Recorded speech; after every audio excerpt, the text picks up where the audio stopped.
முள்ளில் படுக்கையிட்டு இமையை மூடவிடாதிருக்கும்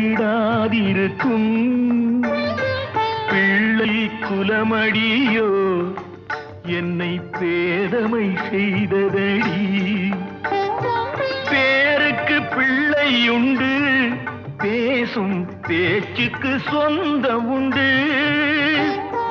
பேருக்கு பிள்ளை உண்டு, பேசும் பேச்சுக்கு சொந்தம் உண்டு. என் தேவையை யார் அறிவார், என் தேவையை யார் அறிவார்? உன்னை போல் தெய்வம் ஒன்றே அறியும்.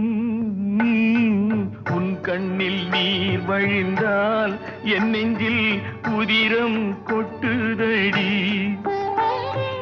என் கண்ணில் பாவை அன்றோ கண்ணம்மா, என் உயிர்